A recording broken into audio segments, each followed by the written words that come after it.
तो जैन गाइस, अब हमारी शुरू होने वाली है अर्जुन सीरीज़। ठीक है, अगर आपको मैदान सीरीज़ के 1 से लेकर 50 तक पूरी हैंड रिटन नोट चाहिए तो हमारे टेलीग्राम चैनल से जुड़ना ना भूलें, जिसकी लिंक आपको डिस्क्रिप्शन बॉक्स में मिल जाएगी। ठीक है, चलिए करते हैं अपने अर्जुन सीरीज़ के set number 1 and episode number 2। ठीक है, 2 सेट हर 2 दिन में आएंगे और उसके बाद में हम आपको इसका सॉल्यूशन करा देंगे और हैंड रिटन नोट जो है वो हमारे टेलीग्राम पे आपको मिल जाएंगे, तो उससे जुड़ जाइएगा। ठीक है, चलिए करते हैं अपने वीडियो की शुरुआत। निम्नलिखित में से कौन सा कार्बनिक यौगिक के परिवार से संबंधित नहीं है? यानी कि कार्बनिक यौगिक जो कि एकल बंध, द्विबंध और त्रिबंध से बने हुए होते हैं उन्हें हम कार्बनिक यौगिक कहते हैं। जैसे कि नोनेन जो है, जिनमें एक तरफा से अगर शॉर्ट ट्रिक की बात कर लेते हैं तो नेन लगाओ। ठीक है, एन, बेन, टेन, एथीन, एल्केन, एल्काइन, इस तरीके से जो लगे हों, प्रोपीन, ब्यूटीन, ठीक है, ब्यूटेन, इस तरीके से जो लगे हुए हैं वो होते हैं कार्बनिक यौगिक। तो देखो इसमें भी नोनेन लगा है।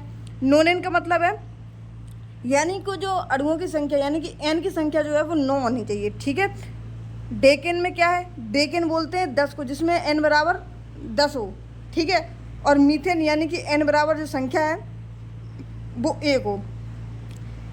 ठीक है, तो इसमें है कौन सा नहीं है? तो अमोनिया नहीं है। अमोनिया का रासायनिक सूत्र क्या होता है? तो NH3 इसका रासायनिक सूत्र होता है। मीथेन की बात कर लेते हैं। मीथेन का रासायनिक सूत्र क्या होता है? तो CH4 जो है मेथन का होता है। ठीक है, जैसे कि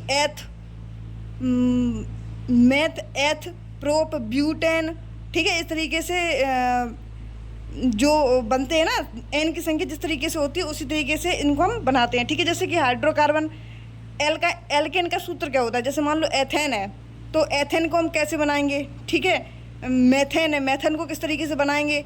प्रोपेन है, प्रोपेन को किस तरीके से बनाएंगे? एल्काइन है, एल्कीन है, इस तरीके से जिनको हम बनाएंगे ना, एक कार्बन, द्विबंध, त्रिबंध को। तो देखो एल्केन का जो सूत्र होता है वो होता है CnH2n+2।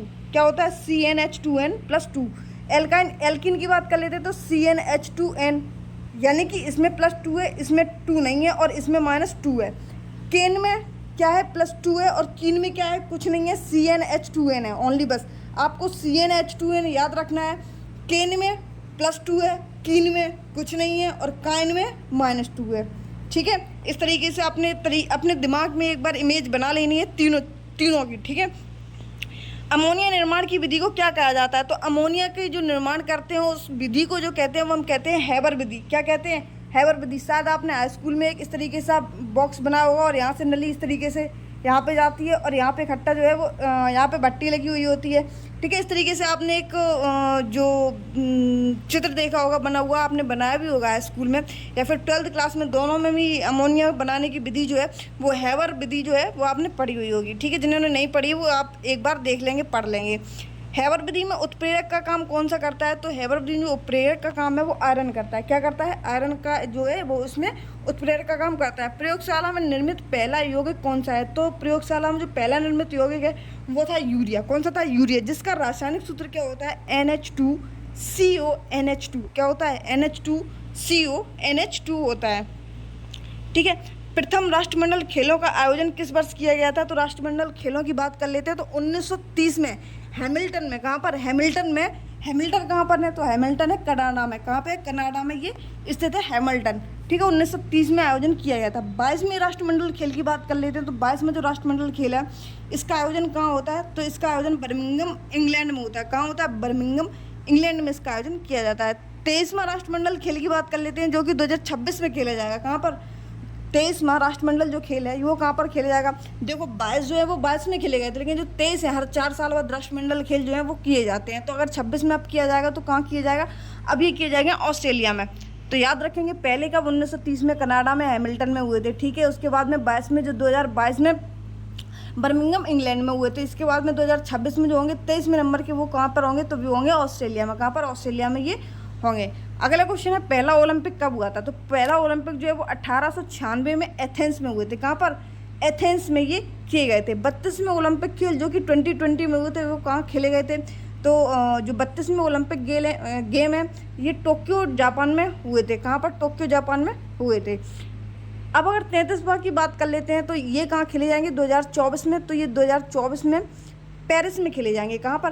पेरिस में ये खेले जाएंगे। 34वें की बात कर लेते हैं तो 2028 में, यानी कि हर 4 साल बाद जो ओलंपिक गेम है वो भी खेले जाते हैं हर 4 साल बाद। तो 1896 एथेंस में, 2020 में टोक्यो में, और 2024 में पेरिस में, और 2028 में लॉस एंजल्स में। कहाँ पे?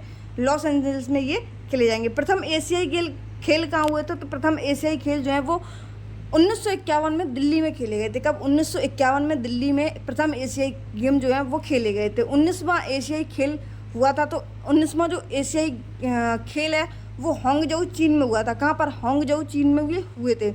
20वें एशियाई खेल का आयोजन की बात कर लेते हैं तो 20वें एशियाई खेल जो है वो कहाँ होंगे? तो वो होंगे कहाँ पे? आईची जापान में। कहाँ पर? आईची जापान में ये खेले जाएंगे। कहाँ पर? आईची जापान में 20वें एशियाई गेम्स जो हैं वो खेले जाएंगे। प्रथम क्रिकेट वर्ल्ड कप का आयोजन कहाँ हुआ था? तो प्रथम क्रिकेट वर्ल्ड कप का आयोजन 1975 में इंग्लैंड में हुआ था। कहाँ पर? 1975 में ये इंग्लैंड में होते हैं।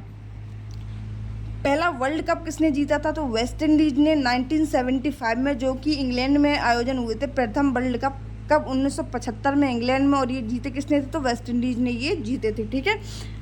भारत ने पहला वर्ल्ड कप कब जीता था? तो भारत ने जो पहला वर्ल्ड कप है अपना वो वेस्ट इंडीज को हराकर 1983 में अपना पहला वर्ल्ड कप जीता था। और जब कहाँ पे कब शुरू हुए थे? तो 1975 में ये शुरू हुए थे। कहाँ पर शुरू हुए थे पहले? तो इंग्लैंड में हुए थे। और जीता कौन था? तो वेस्ट इंडीज जीता था। और भारत कब जीता? तो 1983 में भारत जो है वो इसको वेस्ट इंडीज को हराकर वर्ल्ड कप विनर बन गया था। हाल ही में 2023 में वर्ल्ड कप किसने जीता है? तो हाल ही में जो अभी 2023 में वर्ल्ड कप हुए हैं तो ये जीता है ऑस्ट्रेलिया ने। किसने? ऑस्ट्रेलिया ने जीता है। और भारत क्या रहा था तो उसमें? तो भारत उसमें उपविजेता रहा था। ठीक है। वॉलीबॉल खेल में प्रत्येक टीम में कितने खिलाड़ी होते हैं? तो वॉलीबॉल के खेल में प्रत्येक खिलाड़ी जो होते हैं वो होते हैं 6। कितने? 6। बास्केटबॉल में कितने होते हैं? तो बास्केटबॉल में होते हैं 5। पोलो में कितने होते हैं? तो पोलो में होते हैं 4। और वाटर पोलो में कितने होते हैं? तो वाटर पोलो में होते हैं कितने? 7। ठीक है। Water polo, net kabaddi, netball, handball, इन सभी में कितने होते हैं? तो इन सभी में 7 होते हैं। खो खो 9-9, खो खो 9-9, खो खो 9-9। ठीक है। बास्केटबॉल देखो नीचे आ गया। बास्केटबॉल में कितने बताया अभी हमने? बास्केटबॉल में 5 बास्केटबॉल में 5 बताया। कितने? 5। श्रीलंका का जो राष्ट्रीय खेल है वो क्या है? तो श्रीलंका का जो राष्ट्रीय खेल है वो है वॉलीबॉल। जितने भी अपने भारत देश के अगल बगल जितने भी पड़ोसी देश हैं उन सभी के जो खेल हैं, वहाँ के गीत हैं, वहाँ के मुद्रा जो है, वहाँ की राजधानी क्या है, उन सभी को आपको याद रख लेना है। भूटान का क्या है? तो भूटान का तीरंदाजी जो है गेम है। ठीक है। यूएसए की बात कर लेते हैं तो यूएसए का राष्ट्रीय खेल क्या है? तो यूएसए का जो राष्ट्रीय खेल है वो है अपना बेसबॉल। कौन सा? बेसबॉल। हाल ही में लोकसभा चुनाव के बारे में क्या सत्य है? तो अभी जो 18वीं लोकसभा चुनाव हुए थे जिसमें 3rd टाइम्स पीएम जो है वो नरेंद्र मोदी जी बने हुए हैं। ठीक है। इसके बारे में थोड़ी सी चर्चा कर लेते हैं। ये पहला सवाल बनता है कि कौन सी लोकसभा में चुनाव हुए थे? तो ये 18वीं लोकसभा चुनाव हुए थे। कौन से? 18वीं नंबर के।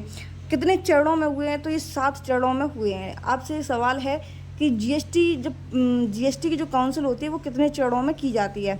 ठीक है। आपको हम आंसर बाद में बता देंगे किसी नेक्स्ट वीडियो में। ठीक है। 7 चरणों में जो है वो इसके चुनाव हुए थे। 543 एमपी के लिए। कितने एमपी के लिए? 543 एमपीज़ के लिए। 2 एंग्लो इंडियन किस संशोधन के द्वारा हटा दिए गए? तो 104वां कॉन्स्टिट्यूशन अमेंडमेंट एक्ट जो है उसके द्वारा 2 एंग्लो इंडियन को हटा दिया गया। 103वां कॉन्स्टिट्यूशन अमेंडमेंट जो एक्ट जो है वो ईडब्ल्यूएस के लिए। 102वां कॉन्स्टिट्यूशन अमेंडमेंट जो है वो ओबीसी के आरक्षण के लिए। और इसके बाद में 105वां जो कॉन्स्टिट्यूशन अमेंडमेंट एक्ट है वो भी है ओबीसी के आरक्षण को बढ़ाने के लिए। 101वां कॉन्स्टिट्यूशन अमेंडमेंट एक्ट जो है वो जीएसटी से संबंधित है। और 100वां जो बात कर लेते हैं तो बांग्लादेश से संबंधित है। ठीक है। और 99 की बात कर लेते हैं तो उसको खारिज कर दिया गया था। इसी तरीके से आपको सभी जो कॉन्स्टिट्यूशन अमेंडमेंट एक्ट है वो आपको याद रखने हैं। ठीक है। 86वां कॉन्स्टिट्यूशन अमेंडमेंट एक्ट 2002 के अकॉर्डिंग 6 से 14 वर्षों के लिए निःशुल्क शिक्षा के लिए किया गया था। जितने भी इम्पोर्टेंट संविधान संशोधन है, ठीक है, वो सभी आपको याद रख लेने। कॉन्स्टिट्यूशन अमेंडमेंट एक्ट का मतलब होता है संविधान संशोधन। ठीक है। सर्वाधिक सीट किस पार्टी की थी? तो सर्वाधिक सीट जो है वो 240 सीट थी। किसके नाम थी? तो वो बीजेपी के नाम थी। 240 सीट। निर्विरोध जीतने वाले कौन है? तो निर्विरोध जीतने वाले जो हैं वो सूरत से बीजेपी के मुकेश दलाल हैं। कौन है? बीजेपी के एक मुकेश दलाल हैं जो निर्विरोध चुने गए हैं, ठीक है। कहाँ से? सूरत से। कहाँ से? सूरत से। सबसे बड़ी जीत इस बार किसकी रही है? तो सबसे बड़ी जीत जो है वो इंदौर में शंकर लाल वाणी की रही है। किसकी? शंकर लाल वाणी की। इंदौर से ये खड़े हुए थे, इंदौर से। कौन? शंकर लाल वाणी। इनकी सबसे बड़ी जीत रही है, यानी कि इन्होंने सर्वाधिक डिफरेंस जो होता है उनके अकॉर्डिंग इन्होंने जीत हासिल की है। सबसे छोटी जीत की बात कर लेते हैं तो महाराष्ट्र के जो थे रविंद्र दत्ता राम, उन्होंने सबसे छोटी जीत हासिल की है। लगभग शायद 15 या 20 वोटों से ये जीते हैं रविंद्र दत्ता राम, जो कि कहाँ के हैं? महाराष्ट्र के हैं।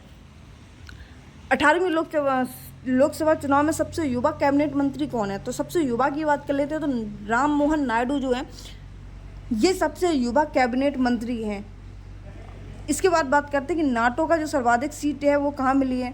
तो नाटो में जो सर्वाधिक सीट मिली है वो इंदौर में मिली है। कहाँ पर? इंदौर में मिली है। लगभग 2 लाख प्लस वोट जो है वो नाटो में डाले गए थे इंदौर के लोगों के द्वारा, ठीक है। पहली लोकसभा चुनाव की बैठक कब हुई थी? तो पहली जो लोकसभा चुनाव की बैठक है वो होती है 13 मई 1952 में। कब होती है? 13 मई 1952 में ये होती है। कब? 13 मई 1952 में पहली लोकसभा चुनाव जो है वो उसकी बैठक की जाती है। भारत के किस पड़ोसी देश के साथ 1996 में गंगा को साझा करने और इसके प्रभाव को बढ़ाने के लिए फरक्का संधि पर हस्ताक्षर किए थे? तो फरक्का संधि जो होती है वो किसके साथ में होती है? तो बांग्लादेश के साथ में ये संधि जो है वो की जाती है। देखो, फरक्का संधि जो है वो भारत और बांग्लादेश के बीच में की जाती है। किसके लिए की जाती है? तो गंगा जल के समझौते के लिए 1996 में की गई थी। कब? 1996 में भारत और बांग्लादेश के बीच में ये की गई थी फरक्का जल संधि। इसके बाद में आप कंफ्यूज होते हैं, भारत बांग्लादेश के बीच में और कौन कौन सी जल संधि हुई थी? तो एक तो तीस्ता जल संधि हुई थी, यानी कि तीस्ता नदी के लिए जल विवाद जो है वो किया गया था। डोकलाम विवाद की बात कर लेते हैं तो जो डोकलाम विवाद है वो होता है भारत और भूटान के बीच में। किसके? भारत, भूटान और चीन के बीच में डोकलाम विवाद जो है वो किया जाता है। काला पानी लिपुलेख विवाद जो है वो काला पानी लिपुलेख विवाद जो है वो भारत और नेपाल के बीच में होता है। किसके बीच में? भारत और नेपाल के बीच में काला पानी लिपुलेख विवाद जो है वो किया जाता है। डोकलाम को याद रखेंगे, डोकलाम जो है वो भारत, भूटान और चीन के बीच में ये होता है, ठीक है। सरक्रीक की विवाद की बात करते हैं तो सरक्रीक जो है वो भारत और पाकिस्तान के बीच में सरक्रीक होता है, ठीक है। सिंधु नदी समझौते की बात कर लेते हैं तो सिंधु नदी समझौता जो है वो 1960 में भारत और पाकिस्तान के बीच में समझौता होता है, जिसमें से पाकिस्तान 80% और भारत 20% जो जल है वो इस्तेमाल करेगा, ठीक है। किसका? सिंधु नदी का। 3 बीघा गलियारा की बात कर लेते हैं तो भारत और बांग्लादेश के बीच में 3 बीघा गलियारा जो है भारत और बांग्लादेश के बीच में होता है, फरक्का संधि होती है। और एक तीस्ता नदी विवाद जो है वो भारत और बांग्लादेश के बीच में होता है। बांग्लादेश के साथ सीमा बनाने वाला जो राज्य है वो कौन कौन से है? तो बांग्लादेश के साथ जो सीमा बनाते हैं, पहला है पश्चिम बंगाल, दूसरा है असम, तीसरा है मेघालय, त्रिपुरा और मिजोरम। ये हैं सभी जो बांग्लादेश के साथ में सीमा साझा जो है वो करते हैं, ठीक है। गैस जल विद्युत आपूर्ति के लिए अर्थव्यवस्था का कौन सा क्षेत्र हिस्सा है? विद्युत जैसे कि गैस, जल, विद्युत आपूर्ति अर्थव्यवस्था के लिए किस क्षेत्र का हिस्सा है? तो ये द्वितीयक क्षेत्र है। कौन सा? द्वितीयक क्षेत्र है जिसमें जल, गैस, ठीक है, इस तरीके से विद्युत आपूर्ति जो है द्वितीयक क्षेत्र में ये सभी आते हैं। प्राथमिक क्षेत्र की बात कर लेते हैं, जैसे खेती करना, मछली पालना, ठीक है, पशुपालन, ये सभी किस में आते हैं? ये सभी प्राथमिक क्षेत्र में आते हैं। और तृतीय क्षेत्र में कौन कौन से आते हैं? जैसे कि अपने हॉस्पिटल हैं, बैंकिंग है, पुलिस क्षेत्र है, ठीक है, सेवा क्षेत्र है। सेवा क्षेत्र उसी में आ जाता है, पुलिस क्षेत्र में। परिवहन है, स्कूल है, ठीक है, हॉस्पिटल वगैरह है, जितने भी सरकारी चीज़ें जो है वो किस में आती हैं? वो तृतीय क्षेत्र में आती हैं, ठीक है। और जितने भी उद्योग वगैरह हैं ये सभी किस में आते हैं? सभी द्वितीय क्षेत्र में आते हैं। किस में? द्वितीय क्षेत्र में आते हैं। जैसे कि इंडस्ट्री है, गैस निर्माण है, ठीक है। और चतुर्थ की बात कर लेते हैं तो रिसर्च एंड विकास साइंटिस्ट, जैसे कि जो रिसर्च वगैरह हैं ये सभी किस में आते हैं? तो ये सभी चतुर्थ श्रेणी में आते हैं। पहले जो लोग खेतीबाड़ी करते हैं, यानी कि खेत पशुपालन, जो मतलब मजदूरी काम करते हैं वो प्रथम श्रेणी में आते हैं। जो उद्योग का काम करते हैं वो द्वितीय श्रेणी में आते हैं। और तृतीय श्रेणी में जो गवर्नमेंट से रिलेटेड है, और चौथी श्रेणी में है जो मतलब रिसर्च से रिलेटेड होते हैं, जैसे कि साइंटिस्ट वगैरह हैं, है ना। इस तरीके के लोग जो हैं वो चौथी श्रेणी में आते हैं। और पंचमी श्रेणी में कौन से लोग आते हैं? जैसे कि कंपनी के जो लोग होते हैं जैसे पॉलिसी वगैरह, ठीक है, एमडी, सीईओ, कंपनी के एमडी, कंपनी के सीईओ जो है वो कौन सी श्रेणी में आते हैं, तो वो पंचमी श्रेणी में ये सभी लोग जो हैं वो आते हैं। जैसे ये पॉलिसी, किसी चीज़ की पॉलिसी, जैसे एलआईसी है, ठीक है, ये सभी किस में आएंगे, तो ये सभी पॉलिसी में आती हैं। तो ये कौन सी श्रेणी हो गई, तो पंचमी श्रेणी में आते हैं, जैसे कि एमडी और सीईओ, ठीक है। साओजाओ त्यौहार जो है वो मुख्य रूप से भारत के किस स्टेट में मनाया जाता है, तो साओजाओ, सनबर्न, ठीक है, और भी बहुत सारे होते हैं। ये कहाँ मनाए जाते हैं, ये गोवा में मनाए जाते हैं। कहाँ पर, गोवा में मनाए जाते हैं। इसके बाद में नागालैंड की एक उत्सव की बात कर ले जो बहुत ज़्यादा पूछा जाता है, जिसको हम हॉर्नबिल त्यौहार के नाम से जानते हैं। ये 10 दिन मनाया जाता है। कितने दिन, 10 दिन मनाया जाता है। 1 दिसंबर से लेकर 10 दिसंबर तक ये मनाया जाता है, ठीक है। और इसी को हॉर्नबिल त्यौहार को ही त्योहारों का त्यौहार कहा जाता है। क्या कहा जाता है, हॉर्नबिल त्योहारों को त्योहारों का त्यौहार कहा जाता है। तेलंगाना की बात कर लेते हैं तो बथुकम्मा, मेदराम जात्रा, धनु यात्रा और बोनालू, ठीक है, ये सभी कहाँ के हैं, ये सभी तेलंगाना के हैं। कौन से, तेलंगाना के हैं। सिग्मो फेस्टिवल, चिक्कल कालो, साओजाओ, ये सभी कहाँ के हैं, चिक्कल खालो, सनबर्न हैं, और सिग्मो, ये सभी कहाँ के हैं, ये सभी हैं गोवा के। उड़ीसा की बात कर लेते हैं, धनु यात्रा, नुआखाई, रज यात्रा, रज पर्व जिसको हम कहते हैं, ठीक है, ये सभी कहाँ के हैं, ये सभी हैं उड़ीसा के। कहाँ के, उड़ीसा के हैं। मेदराम यात्रा तेलंगाना का है और उड़ीसा का है धनु यात्रा। कौन सा, धनु यात्रा, रज पर्व, नुआखाई, ये सभी कहाँ के हैं, ये हैं उड़ीसा के। वैश्विक लैंगिक अंतराल की बात कर लेते हैं तो वैश्विक लैंगिक अंतराल में जो सूचकांक 2024 में भारत की रैंक क्या है, तो भारत की जो रैंक है वो कौन सी है, तो 129 जो है वो 2024 में लैंगिक अंतराल के लिए है। कौन सी, 2024 में 129, ठीक है।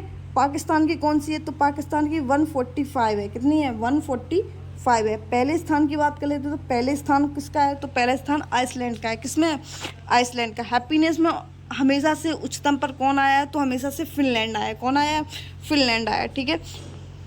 ज्योतिराम गोविंद फुले ने 1873 में मूर्ति पूजा और जाति व्यवस्था के खिलाफ तोड़ने के लिए किसकी स्थापना की थी, तो ज्योतिराम यानी या फिर ज्योतिबा फुले बोल सकते हैं हम।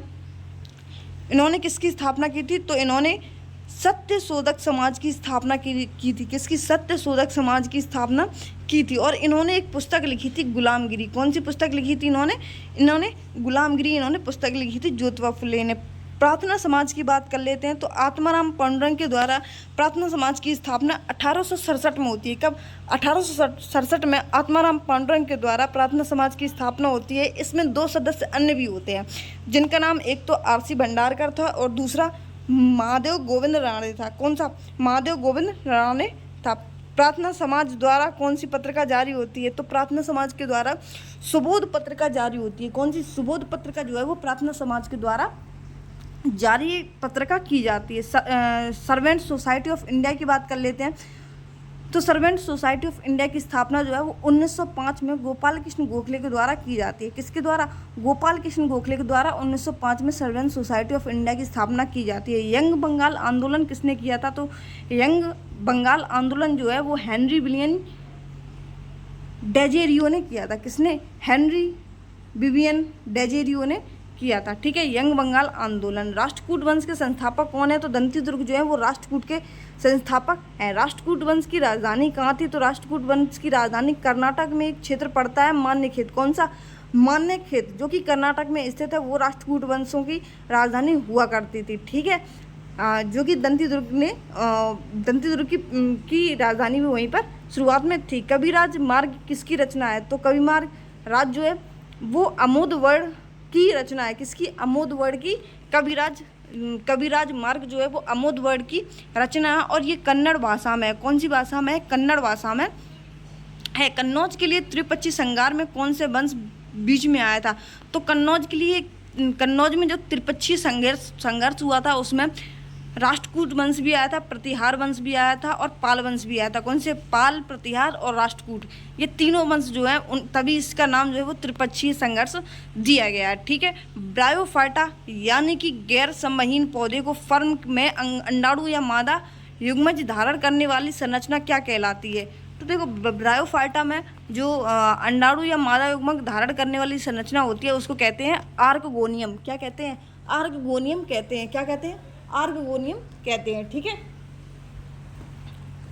जिसमें बीज और फूल नहीं होते उन्हें क्या कहते हैं? तो जिसमें बीज और फूल नहीं होते हैं उनको हम कहते हैं अपुष्पोद्भिद। क्या? अपुष्पोद्भिद। क्योंकि जिसमें फल भी नहीं, जिसमें फूल नहीं होगा उसमें बीज कहाँ से आएगा? यानी कि अपुष्पो, पुष्प ही नहीं होते उसमें, इसीलिए इसमें आगे आ लगा हुआ है। तो अपुष्पोद्भिद।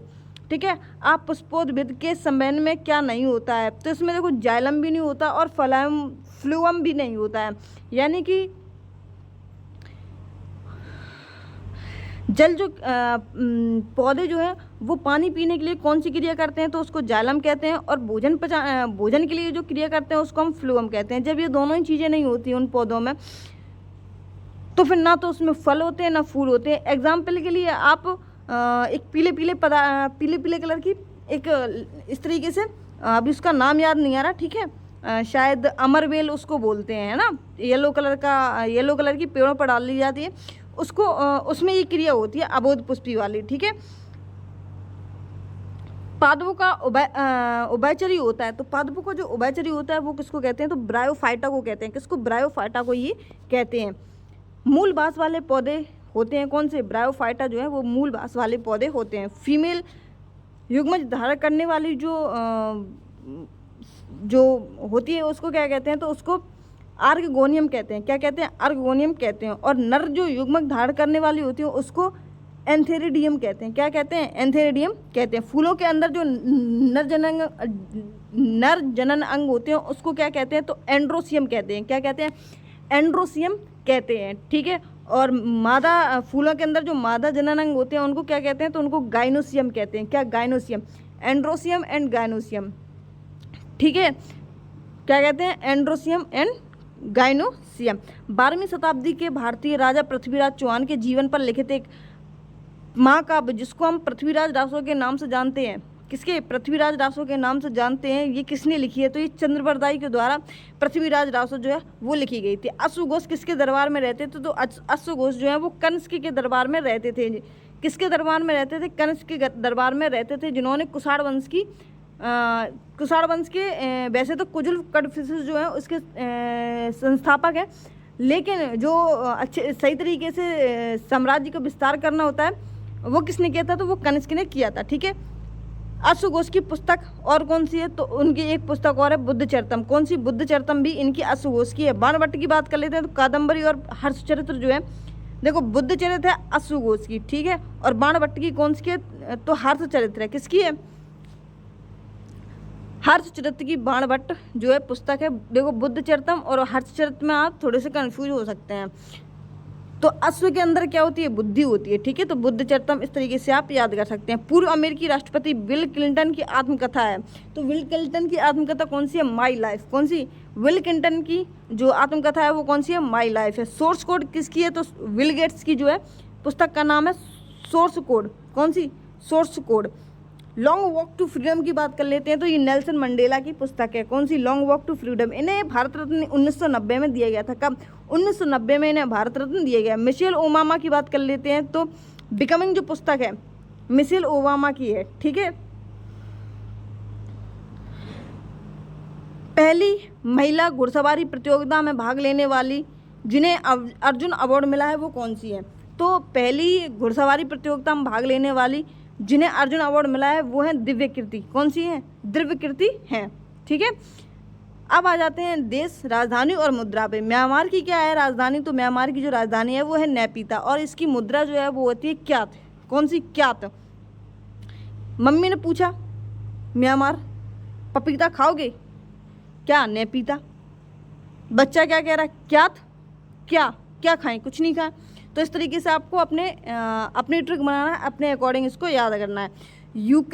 क्रेन से कभी को याद रखेंगे। किसको? कीप को। कभी क्रेन से कभी को कहाँ पे लेके गए? रिविनिया में। कहाँ पर? रिविनिया में। रेवन भी वैसे तो उसको कहते हैं क्या? यूक्रेन की जो मुद्रा है उसको रेवन भी कहते हैं, और इसकी जो राजधानी है उसको कहते हैं कीव। दक्षिण कोरिया की बात कर लेते हैं तो सियोल यहाँ की दक्षिण कोरिया की राजधानी है, और जो मुद्रा है वो है वॉन। क्या है? वॉन है। वियतनाम की राजधानी जो है वो हनोई, और इसकी जो मुद्रा है उसको बोलते हैं डोंग। क्या बोलते हैं? डोंग। एपिसोड यहाँ से अपना 2 शुरू होता है। ठीक है।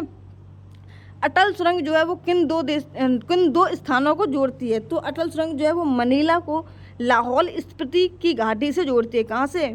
लाहौल स्पीति की घाटी से जोड़ती है। मुंबई नासिक को जोड़ने वाले सुरंग को क्या कहते हैं? तो जो मुंबई को नासिक से जो जोड़ने वाला स्थान है उसको कहते हैं थाल घाट, ठीक है। मुंबई को पुणे से कौन जोड़ता है? तो भोर घाट। देखो नाक से क्या निकलती है? थाल, ठीक है। पुणे में क्या होता है? भोर। क्या होता है पुणे में? भोर। तो नासिक और मुंबई, तो नाक से क्या निकलता है? थाल, ठीक है। और मुंबई और पुणे की बात कर लेते हैं। तो पूड़ी कब खाओगे? भोर होते ही तो पूड़ी खाओगे, यानी भोर कब किसको बोलते हैं? जब सुबह को भोर बोलते हैं गांव की लैंग्वेज में, ठीक है। तो भोर घाट जो है मुंबई को पुणे से जोड़ने वाला होता है। जम्मू एंड कश्मीर को जोड़ने वाला बनिहाल, यानी कि जो अभी हाल ही में जो राज्य बना है वो कौन सा बना है? तो जम्मू एंड कश्मीर को ही तो अलग किया गया है, उसको लद्दाख को जम्मू को अलग कर दिया गया है, ठीक है। जिसमें से 28 राज्य हो गए अब और 8 यूनियन टेरिटरी हुई हैं, ठीक है। और कौन से हैं जम्मू को श्रीनगर से जोड़ते हैं? एक तो जवाहर सुरंग है, एक तो बनिहाल दर्रा है, ठीक है। श्रीनगर को लेह से कौन जोड़ता है? तो श्रीनगर को लेह से जोड़ने वाला जो जिला है, कौन सा? जो जिला। मुंबई की बात कर लेते हैं। तो थालघाट और भोरघाट जो है, मुंबई को थालघाट जो है वो नासिक से और भोरघाट जो है वो पुणे से, इस तरीके से जोड़ता है, ठीक है। जम्मू कश्मीर की बात कर लेते हैं। तो बनिहाल दर्रा जो है, बनिहाल दर्रा या जवाहर सुरंग जो है वो जम्मू को श्रीनगर से जोड़ने का काम करता है। बनिहाल दर्रा या जवाहर सुरंग। श्रीनगर की बात कर लेते हैं। श्रीनगर को लेह से जोड़ने का काम किसका है? तो यह है जोजिला सुरंग का। किसका? जोजिला सुरंग का ये काम है। अटल सुरंग कहाँ है? तो अटल सुरंग जो है वो रोहतांग दर्रा में स्थित है। और रोहतांग दर्रा कहाँ पर है? तो हिमाचल प्रदेश में ये स्थित है। अटल सुरंग कहाँ पर? रोहतांग दर्रा और हिमाचल प्रदेश में ये स्थित है। दूसरा क्वेश्चन की बात करते हैं कि दूसरा क्वेश्चन क्या है? संविधान के किस भाग में आपात उपबंध का उल्लेख है? तो भाग 18 में। किसमें? भाग 18 में आर्टिकल 352 से लेकर 360 तक आपात उपबंध है, यानी कि तीन आपातकालीन है, आपात उपबंध है, यानी कि 3 आपातकाल लगाए जाते हैं। पहला होता है राष्ट्रीय आपातकाल, दूसरा है राज्य आपातकाल, तीसरा है वित्तीय आपातकाल। सॉरी, पहला लगता है जिसको हम राज्य आपात किसको बोलते हैं? तो राष्ट्रपति शासन को हम राज्य आपात बोलते हैं। देखो ऐसे आप अगर कंफ्यूज होते हैं तो राष्ट्रीय आपात पहले आएगा। कौन सा? पहले तो राष्ट्रीय आपात आएगा, दूसरा आएगा राष्ट्रपति शासन, ठीक है, फिर आएगा वित्तीय। तो इस तरीके से आपको याद रखना है। जो राष्ट्रीय आपात है उसका आर्टिकल जो है वो 352 है। राज्य आपात की बात कर लें या फिर राष्ट्रपति शासन की बात कर लें 356 है। वित्तीय आपातकाल की बात कर लेते हैं तो 360 है। राष्ट्रीय आपातकाल जो है ये कितनी बार लग चुका है? तो ये 3 बार लग चुका है। सबसे पहले कब लगाया था? तो इंदिरा गांधी ने लगाया था। दूसरी बार आपात उपबंध को हमने किस देश के संविधान से लिया है? तो आपात उपबंध को जो है हमने जर्मनी के संविधान से लिया है। किसके? जर्मनी के संविधान से ये लिया है। आपातकाल के दौरान कौन से निलंबित नहीं होते? तो आर्टिकल 20 और 21 जो है वो आपातकाल के दौरान ये जो 2 मौलिक अधिकार हैं ये कभी भी निलंबित नहीं किए जाते हैं, ठीक है। कौन से? 20 और 21। भाग 4 में क्या है? भाग 4 में DPSP है, यानी कि राज्य के नीति निर्देशक तत्व जो है वो भाग 4 में है। और इसका आर्टिकल की बात कर लेते हैं तो आर्टिकल जो है 36 से 51 DPSP कहता है, ठीक है। भाग 4 का में क्या है? तो मौलिक कर्तव्य हैं जो कि 51 का से शुरू होते हैं मौलिक कर्तव्य, ठीक है। राज्य के नीति निर्देशक तत्व किस देश के संविधान से लिए गए हैं? तो राज्य के जो DPSP है, DPSP कहाँ से लिए गए हैं? आयरलैंड से लिए गए हैं। कहाँ से? आयरलैंड से लिए गए हैं। मौलिक अधिकार की बात कर लेते हैं तो मौलिक अधिकार कहाँ से लिए गए हैं? ये अमेरिका से लिए गए हैं। संविधान संशोधन की बात कर लेते हैं तो ये दक्षिण अफ्रीका से ही दक्षिण अफ्रीका के संविधान से लिए गए हैं, ठीक है। अमेरिका से क्या लिए गए हैं? तो अमेरिका से जो क्या बोलते एक तो उपराष्ट्रपति का पद लिया गया है, राष्ट्रपति पर महाभियोग लगाया जाता है, ये कहाँ से लिया गया है? तो ये अमेरिका से लिया गया है। मौलिक अधिकार अमेरिका से लिए गए हैं। अमेरिका के संविधान की बात कर लेते हैं तो उसमें 111 जो है वो आर्टिकल है। कितनी है? 111 आर्टिकल इसमें शामिल है अमेरिका के संविधान में, ठीक है। सबसे बड़ा एंड लिखित संविधान जो है वो किसका है, तो अपने भारत का है, ठीक है।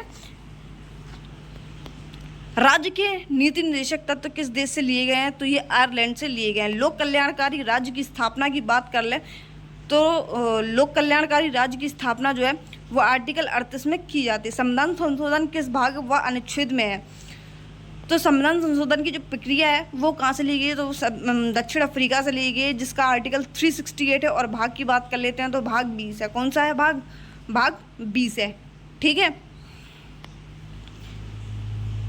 भारत के संविधान में संशोधन की शक्ति किसके पास है, तो भारत के संविधान में संशोधन की जो शक्ति है वो संसद के पास होती है, जो कि मूल संविधान के ढांचे में संशोधन नहीं किया जा सकता है।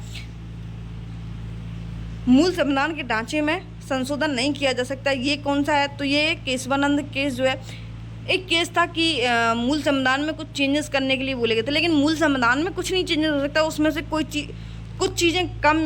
चीज़ें जोड़ी जा सकती हैं, लेकिन कभी भी कोई भी चीज़ हटाई नहीं जा सकती है, ठीक है। तो संसद के पास ये सिर्फ संशोधन करने का होता है, चीज़ें हटाने का कुछ भी जो अधिकार है वो नहीं होता है, ठीक है। संविधान में मौलिक कर्तव्य कब जोड़ा गया था, तो मौलिक कर्तव्य जो है वो 42वें कॉन्स्टिट्यूशन अमेंडमेंट एक्ट 1976 के द्वारा जो अपना मौलिक कर्तव्य है इसको जोड़ लिया गया था, जो कि भाग 4 के काम है और आर्टिकल 51 के काम है, ठीक है। ये हम अभी आपको बता चुके, जिसमें 10 मौलिक कर्तव्य जो हैं वो जोड़े गए थे।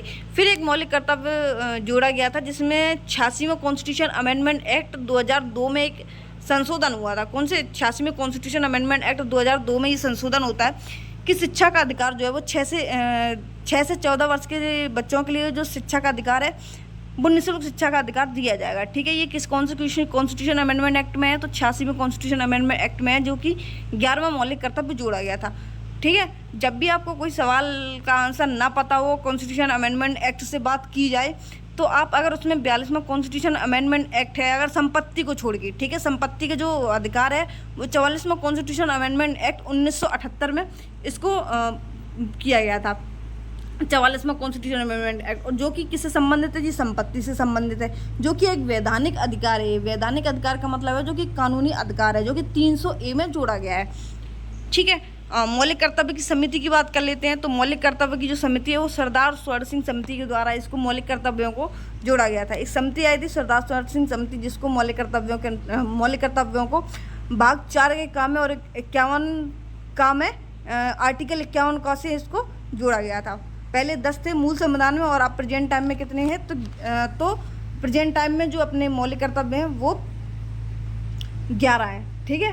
और अगर अधिकार की बात कर लेते हैं तो पहले अधिकार अपने कितने थे, 7 थे, अब कितने हैं, तो अब 6 हैं, जिसमें से कौन सा हटा दिया गया, तो संपत्ति का अधिकार जो है वो हटा दिया गया है। किसने चेन्नई में कला क्षेत्र फाउंडेशन की स्थापना की है, तो कला क्षेत्र की स्थापना चेन्नई में किसने की है, तो रुक्मणी देवी अरुंडेल, जो कि भरतनाट्यम से संबंधित है। किससे, भरतनाट्यम से संबंधित है। भरतनाट्यम का पुराना नाम क्या है, तो सादिरट्टम जो है भरतनाट्यम का पुराना नाम है। तमिलनाडु का ये शास्त्रीय नृत्य है भरतनाट्यम। कथक की बात कर लेते हैं तो उत्तर प्रदेश का है, ठीक है। भांगड़ा की बात कर लेते हैं तो पंजाब का है। गिद्धा भी कहाँ का है, पंजाब का है। देखो नृत्य सभी स्टेट के आपको याद रखने हैं, ठीक है, उंगलियों पर होने चाहिए नृत्य। और जितने भी देखो क्वेश्चन अगर सभी को आते हैं तो वो क्वेश्चन आपको छूटने नहीं चाहिए, ठीक है। अगर वो क्वेश्चन सिर्फ 20% लोगों को आ रहा है और वो क्वेश्चन अगर आपका छूट गया तो कोई दिक्कत नहीं है, उसमें इतनी दिक्कत नहीं है, लेकिन दिक्कत सबसे ज़्यादा है कि जो सबको क्वेश्चन आ रहा है वो क्वेश्चन आपका गलत हो रहा है, ठीक है। तो जो कला क्षेत्र फाउंडेशन की स्थापना है वो रुक्मणी देवी अरुंडेल ने की थी। भरतनाट्यम के अन्य कलाकारों की बात कर लेते हैं, जैसे कि रुक्मणी देवी अरुंडेल, इन्होंने चेन्नई में कला क्षेत्र की फाउंडेशन की शुरुआत की थी 1936 में। वैजंती माला की बात कर लेते हैं तो इन्हें पद्म जो भूषण है वो 2024 से सम्मानित किया गया है। वैजंती माला को पद्म भूषण जो है वो 2024 से सम्मानित किया गया है, जो कि एसएससी के लिए इम्पोर्टेंट सवाल बन जाता है कि 2024 में पद्म भूषण से सम्मानित कौन सी भरतनाट्यम की जो नर्तकी है वो है, तो कौन सी है, तो वो है वैजंती माला। यामिनी कृष्णमूर्ति की बात कर लेते हैं तो यामिनी कृष्णमूर्ति जो भरतनाट्यम और कुचिपुड़ी दो नृत्यों से संबंधित है। ऐसा नहीं है कि एक पर्सन जो है वो एक ही नृत्य से संबंधित रखता हो, हमेशा वो ऐसे लोग हैं कि 3-3, 4-4 चीज़ों से रिलेटेड रहे हैं, ठीक है। तो कुचिपुड़ी कहाँ का है, कुचिपुड़ी जो है वो आंध्रा का जो आंध्रा का जो नृत्य है वहाँ का है, ठीक है। भरतनाट्यम आपको बता चुके हैं कि तमिलनाडु के से संबंधित है। बुक यामिनी कृष्णमूर्ति की एक बुक है ए पैशन फॉर डांस, कौन सी, ए पैशन ऑफ डांस है, sorry, a passion of dance इनकी पुस्तक है। मृणालिनी साराभाई की बात कर लेते हैं, ये किसकी पत्नी है, ये भी आप सभी को पता होना चाहिए, ठीक है, जो कि जिन्हें मिसाइल मैन ऑफ इंडिया कहते हैं, sorry missile man of India नहीं, साराभाई से संबंधित है, आप सभी को पता है नाम उनका, तो ये उनकी पत्नी है, ठीक है। ये भी किससे संबंधित है, ये भरतनाट्यम से संबंधित है। पद्म सुब्रमण्यम की बात कर लेते हैं, तो पद्म सुब्रमण्यम को पद्म विभूषण मिला है, क्या मिला है, पद्म विभूषण 2024 वाला पद्म सुब्रमण्यम को मिला है। देखो पद्म सुब्रमण्यम और वैजयंती माला ये दोनों बहुत इंपॉर्टेंट हो जाते हैं, क्योंकि इन्हें पद्म विभूषण 2024 से सम्मानित किया गया है। और 2024 से जितने भी पद्मश्री, पद्म भूषण, पद्म विभूषण, भारत रत्न जितने भी मिलते हैं वो हर साल ये पूछे जाते हैं। सबसे नवीनतम नृत्य की बात कर लेते हैं, तो सबसे नवीनतम नृत्य जो है वो जो कि सतरिया है, और सतरिया कहाँ का है, ये असम का है। जो जिसके संस्थापक कौन है सतरिया के, तो ये शंकरदेव है, कौन है, शंकरदेव हैं। भूटिया नृत्य की बात कर लेते हैं, तो भूटिया नृत्य किस राज्य में किया जाता है, तो सिक्किम में किया जाता है। किसमें, सिक्किम में ये किया जाता है। लावनी, तमाशा और लेझिम जो है ये कहाँ पर होते हैं, तो ये महाराष्ट्र में किए जाते हैं। कहाँ पर, महाराष्ट्र में किए जाते हैं। भूटिया, सिंगी छाम और चूफाट ये सभी कहाँ के हैं, तो ये सिक्किम के हैं। कौन से, सिंगी छाम, चूफाट और भूटिया। असम की बात कर लेते हैं, बगरुम्बा, अंकिया नाट, मिदम मीफी, बिहू, ये सभी कहाँ के हैं, तो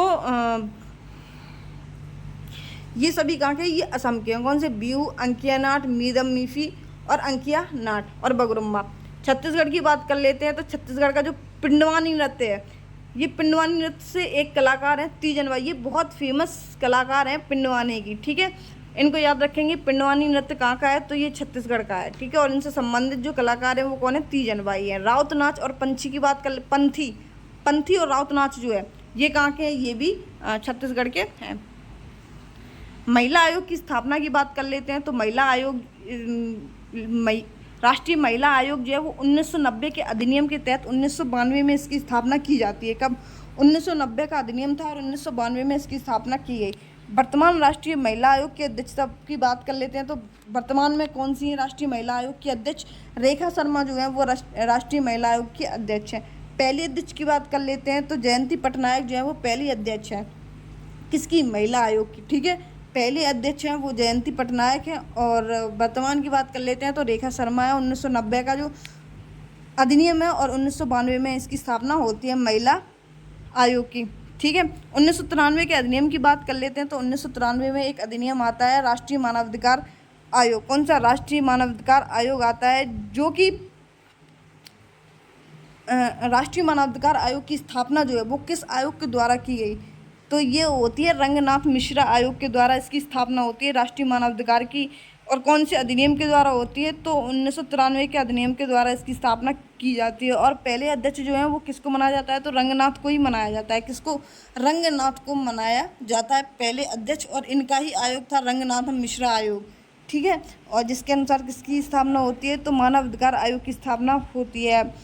रेखा शर्मा कौन है, तो महिला आयोग की है, ठीक है। और किसके अधिनियम के तहत, तो 1990 का अधिनियम था, 1992 में इसकी स्थापना हुई थी, ठीक है। 1993 का अधिनियम जो है इसके वर्तमान अध्यक्ष कौन थे, राष्ट्रीय मानवाधिकार के, तो अरुण मिश्रा थे। कौन थे, अरुण मिश्रा इसके वर्तमान में अध्यक्ष हैं। 1992 के अधिनियम की बात कर लेते हैं, तो security exchange board of India की सेबी की स्थापना को लीगल बॉडी कब बनाया गया, यानी security exchange board of India की स्थापना कब होती है, तो 1988 में होती है। लेकिन इसका जो अधिनियम था वो 1992 वाला अधिनियम होता है। कब, 1992 का अधिनियम होता है। सेबी का फुल फॉर्म भी याद रखेंगे, तो इसकी स्थापना कब होती है, 1988 में security exchange board of India की स्थापना होती है, जिसको संवैधानिक निकाय बोला गया, ठीक है। फीमा की बात कर लेते हैं, फॉरेन एक्सचेंज मैनेजमेंट एक्ट। कौन सा, फॉरेन एक्सचेंज मैनेजमेंट एक्ट, विदेशी मुद्रा भंडार प्रबंध एक्ट। इसका फुल फॉर्म क्या है, फीमा का, तो फॉरेन एक्सचेंज मैनेजमेंट एक्ट। याद रखेंगे इस फुल फॉर्म को, क्योंकि पैट में ये फुल फॉर्म वाला जो सिलसिला है वो बहुत चलता है, ठीक है। हर साल पैट में एक फुल फॉर्म पूछा जाता है। मामल्लपुरम का तटीय मंदिर किसके द्वारा बनवाया गया था? तो मामल्लपुरम जो है ये तमिलनाडु साइड जो है वो पड़ता है मामल्लपुरम। ये किसके द्वारा बनाया जाता? तो दक्षिण वंश में इसी तरीके से पल्लव, पाल, राष्ट्रकूट, ठीक है, इस तरीके के नाम आपने शायद दक्षिण साइड सुने होंगे। पल्लव वंश के संस्थापक कौन थे? तो पल्लव वंश के संस्थापक जो है सिंह विष्णु थे, जिन्होंने मामल्लपुरम का तटीय मंदिर बनवाया था। किसने? महाबलीपुरम और मामल्लपुरम को किसने बनवाया? तो पल्लव वंश के शासक नरसिंह वर्मन द्वितीय ने मामल्लपुरम को बनवाया था। और पल्लव वंश के संस्थापक कौन है? तो सिंह विष्णु है। मामल्लपुरम का तटीय मंदिर किसके द्वारा बनवाया गया था? तो पल्लव वंश के किसके द्वारा? नरसिंह वर्मन द्वितीय के द्वारा मामल्लपुरम को बनवाया गया था, जिसको हम महाबलीपुरम के नाम से भी जानते हैं, ठीक है। कोणार्क का सूर्य मंदिर, जिसको हम ब्लैक पगोड़ा के नाम से जानते हैं, किसने बनवाया था? तो ब्लैक पगोड़ा को गंग वंश के शासक नरसिंह देव वन ने बनवाया था। किसने? नरसिंह देव वन ने बनवाया था। नरसिंह वर्मन दो ने क्या बनवाया था? देखो, ये हैं बर्मन दो और ये हैं देव दो, ये हैं देव वन और ये वो हैं बर्मन दो। नरसिंह वर्मन दो ने क्या बनवाया था? बर्मन, यानी कि इसमें माँ आ रहा है बर्मन में, तो मामल्लपुरम, ठीक है। और देव में क्या आ रहा है? देव में ये ब्लैक पगोड़ा आ रहा है, बा और देव, ठीक है। इस तरीके से माइंड में एक इमेज बना लें आप कि कौन सा क्या हो सकता है। देव में ब्लैक पगोड़ा आ रहा है और मामल्लपुरम में नरसिंह देव बर्मन आ रहा है, ठीक है। बृहदेश्वर मंदिर, जो कि तंजावर के तमिलनाडु में स्थित है, किसने बनवाया था? तो तंजावर का जो मंदिर जो है बृहदेश्वर मंदिर, ये किसने बनवाया था? ये चोल वंश के शासक राजा राजा प्रथम ने बनवाया था। किसने? राजा राजा प्रथम ने ये बनवाया था। एलोरा कैलाश मंदिर किसने बनवाया था? तो एलोरा की जो कैलाश मंदिर है वो राष्ट्रकूट वंश के द्वारा राष्ट्रकूट के शासक कृष्ण वन ने बनवाया था। किसने? कृष्ण देव वन ने बनवाया था, ठीक है। अगला क्वेश्चन है खजुराहो, जो कि एमपी में स्थित है, ये किसके? चंदेल वंश के शासक में किसने? चंदेल वंश के शासक ने बनवाया था। किसने? चंदेल वंश के शासक ने खजुराहो मंदिर को बनवाया था, जो कि एमपी में स्थित है। और ये कौन सी शैली में बना है? तो ये पंचायतन शैली में बना हुआ है। कहाँ पर? पंचायतन शैली में ये बना हुआ है। पल्लव वंश की बात कर लेते हैं, तो पल्लव वंश जो है वो महाबलीपुरम पल्लव वंश के नरसिंह वर्मन द्वितीय के द्वारा बनवाया गया था। गंग वंश की बात कर लेते हैं, तो गंग वंश के नरसिंह देव वन ने क्या बनवाया था? कोणार्क का सूर्य मंदिर बनवाया था, जिसे हम ब्लैक पगोड़ा के नाम से भी जानते हैं। राजा राजा प्रथम ने क्या बनवाया था? बृहदेश्वर मंदिर, जो कि चोल वंश के संस्थापक के द्वारा बनवाया गया था। कृष्णदेव वन, जो कि राष्ट्रकूट वंश से संबंधित है, इन्होंने एलोरा के कैलाश मंदिर को बनवाया था, ठीक है। चीज़ वही लिखी हुई है, लेकिन थोड़ी शॉर्ट में यहाँ पे ये चीज़ लिख दी गई है।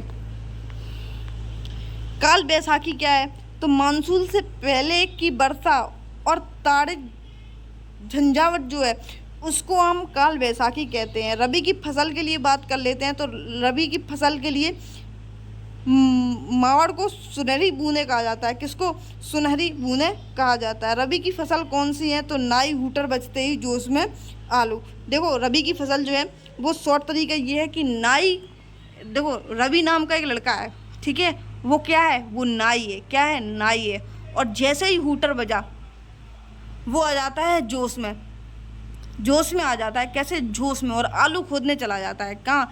नाई हूटर बजते ही जोश में आलू। नाई हूटर बजते ही जोश में आलू। कौन? रबी। रबी ही तो नाई था। ना से चना, ई से राई, हू से गेहूँ, टर से मटर, जो से जोश, सा से सरसों, आ से आलू, ठीक है। लौटता हुआ मानसून या उत्तर पूर्वी मानसून से भारत की बारिश होती है।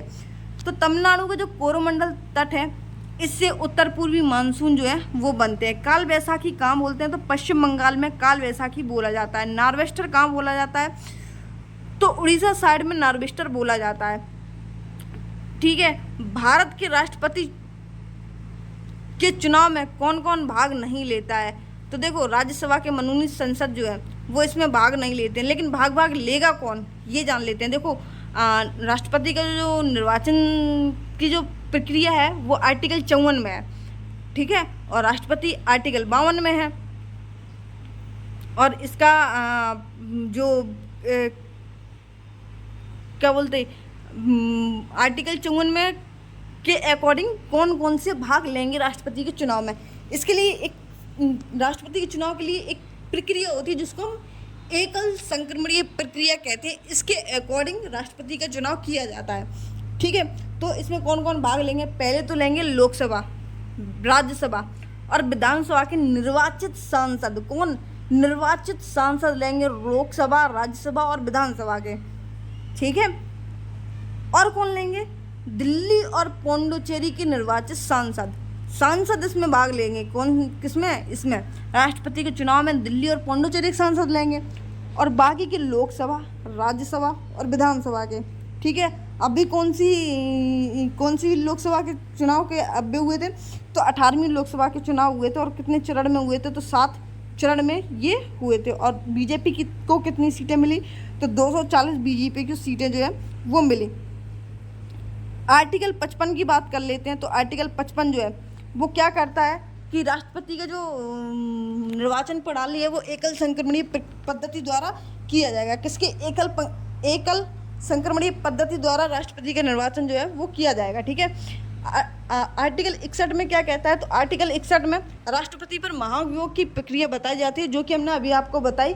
ये प्रक्रिया कहाँ से ली गई है? राष्ट्रपति पर महाभियोग और उपराष्ट्रपति का जो पद है ये यूएसए से लिया गया है, ठीक है। आर्टिकल 60 की बात कर लेते हैं। तो राष्ट्रपति जो शपथ लेगा वो आर्टिकल 60 के अकॉर्डिंग लेगा। और क्षमादान की शक्ति जो होती है, यानी कि मृत्युदंड जो है वो कौन सिर्फ क्षमा कर सकता है? तो राष्ट्रपति जो है वो क्षमादान दे सकता है। पृथ्वी का उपसौर की घटना क्या कहती है? तो 3 जनवरी को पृथ्वी और सूर्य के बीच निकटतम दूरी होती है। कब? 3 जनवरी को पृथ्वी और सूर्य के बीच निकटतम दूरी होती है। और 4 जुलाई को अपसौर होता है। देखो, उपसौर का मतलब है पास में, और अपसौर का मतलब है थोड़ा दूर, ठीक है। तो 4 जुलाई को पृथ्वी और सूर्य के बीच में अधिकतम दूरी होती है। और 3 जनवरी को क्या होता है? तो पृथ्वी और सूर्य के बीच में न्यूनतम दूरी होती है। दिन और रात बराबर होते हैं। कब? तो 21 मार्च और 23 सितंबर को दिन और रात बराबर होते हैं। कब? 21 मार्च और 23 सितंबर को ये बराबर होते हैं। 2011 की जनगणना के अनुसार न्यूनतम महिला साक्षरता दर कहाँ दर्ज की गई? तो न्यूनतम जो साक्षरता है, सबसे कम की बात करते हैं तो बिहार में, और सबसे ज़्यादा की बात कर लेते हैं तो केरल में, ठीक है। मेल हो या फिर फीमेल हो, ठीक है। और यूनियन टेरिटरी की बात कर लेते हैं। तो यूनियन टेरिटरी जो है वो लक्षद्वीप है। कौन सा है? लक्षद्वीप है। साक्षरता की बात हो रही है, ठीक है। पुरुष और महिला में सबसे ज़्यादा अंतराल साक्षरता में कहाँ मिला है? तो ये राजस्थान में मिला है। कितना? राजस्थान में। मेल की बात कर लेते हैं तो 82%, और फीमेल की बात कर लेते हैं तो 65% है साक्षरता में, ठीक है। सैयद मोदी इंटरनेशनल किस खेल में आयोजित किया जाता है? सैयद मोदी इंडिया इंटरनेशनल किस खेल में आयोजित किया जाता है? तो ये है बैडमिंटन से संबंधित। किससे? बैडमिंटन से। गोल्फ की बात कर लेते हैं तो राइडर कप जो है वो किससे संबंधित है? गोल्फ से संबंधित है। टेनिस से संबंधित कौन सा है? तो हॉफ और डेविस, टेनिस और हॉफमैन कप, ये सबसे किससे है?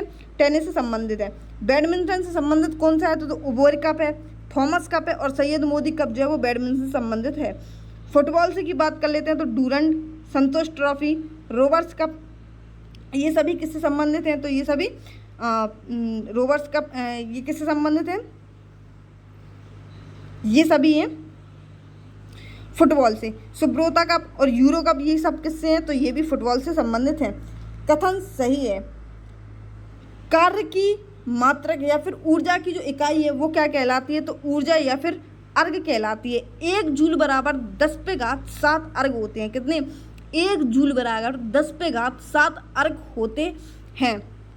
जूल या फिर अर्घ ये कार्य या फिर ऊर्जा की इकाई होती है। शक्ति की बात कर लेते हैं तो वाट जो है वो शक्ति की इकाई होती है, जो कि कार्य की दर है।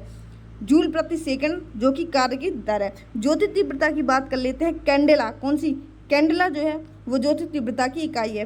पदार्थ की मात्रा की बात कर लेते हैं तो मोल जो है वो पदार्थ की मात्रा की इकाई होती है।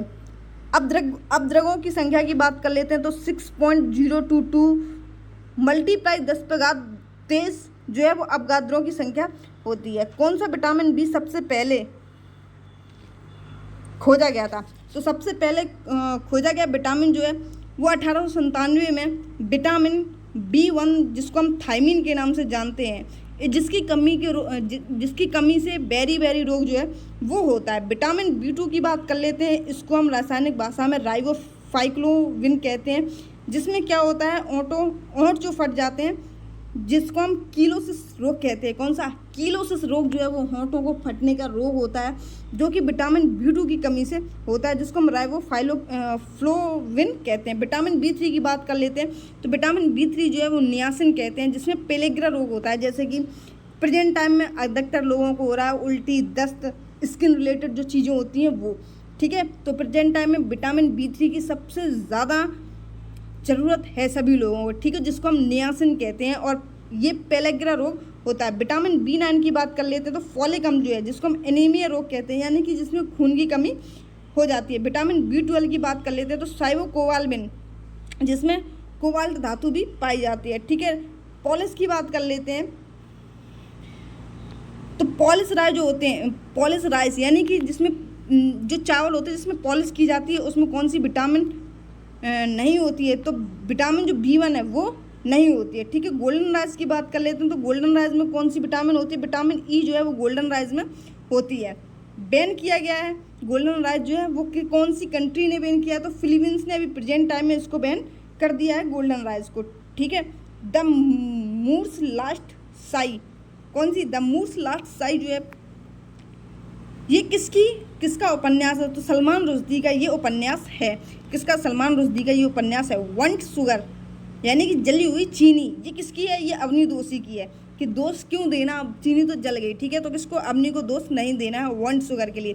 The God of small thing, ये अरुंधति रॉय की है। इनके लिए इन्हें बुकर अवार्ड से सम्मानित पहली फीमेल्स थी, ठीक है। कौन? Arundhati Roy. The ministry of almost happiness, ये भी इनकी है अरुंधति रॉय की। The ministry of almost happiness. In a free state की बात कर लेते हैं। इन अ फ्री स्टेट इन्हें बुकर पुरस्कार जो है, बुकर पुरस्कार पाने वाले पहले भारतीय जो है वो V.S. नॉयपॉल है। इनकी एक पुस्तक है इन अ फ्री स्टेट। साहित्य अकेडमी फेलोशिप अवार्ड की बात कर लेते हैं, तो साहित्य अकेडमी फेलोशिप अवार्ड जो है वो रस्किन बॉन्ड है। हॉकी खेल में उल्लंघन करने पर, पीला कार्ड दिखाने पर उसे कितने समय के लिए बाहर भेजा जाता है? देखो, हॉकी में अगर किसी भी पर्सन को पीला कार्ड दिखा दिया गया है, ठीक है, तो उसको 5 मिनट के लिए बाहर भेज दिया जाएगा। कितने मिनट के लिए? 5 मिनट के लिए बाहर भेज दिया जाएगा। हॉकी मैच खेलने की अवधि क्या होती है? तो हॉकी मैच जो है वो 60 मिनट के लिए यानी कि 1 घंटे के लिए खेला जाता है। किस तरीके से खेला जाता है? 15 मिनट, फिर 15 मिनट, फिर 15 मिनट और फिर 15 मिनट। मैदान की लंबाई और चौड़ाई कितनी होती है हॉकी की? तो 91.44 × 55 मीटर इसकी मैदान की चौड़ाई होती है। रेड कार्ड के बाद क्या दिखाया जाता है? रेड के बाद जो है वो दो येलो दिखा दें या फिर रेड कार्ड दिखा दें तो उसको खेल से बाहर ही कर दिया जाता है। आप बताएंगे कि आपको अर्जुन सीरीज किस तरीके की लगी, ठीक है। तो मिलते हैं अपने नेक्स्ट वीडियो में, तब तक के लिए जय हिंद, बाय बाय। और हमारे चैनल से जुड़ना बिल्कुल भी ना भूलें। चैनल को सब्सक्राइब एंड टेलीग्राम चैनल को जरूर ज्वाइन कर लें, ठीक है। अगर आपको PDF चाहिए तो और टाइम पर आपको अपडेट रहना है, तो अगर आप UP पुलिस और RPF के लिए तैयारी कर रहे हैं तो हमारे साथ ज़रूर जुड़े रहिए। बाकी आपकी इच्छा है, ठीक है। नायक सीरीज़ की अगर आपको PDF चाहिए 1 से लेकर 35 तक, तो भी आप हमारे टेलीग्राम चैनल पर एक बार जाकर देख सकते हो। और जो भी इंपॉर्टेंट बुक्स वगैरह होती हैं उनकी PDF हम आपको अपने टेलीग्राम चैनल पर तुरंत प्रोवाइड करा देते हैं। तो मिलते हैं अपने नेक्स्ट वीडियो में, तब तक के लिए जय हिंद, बाय बाय।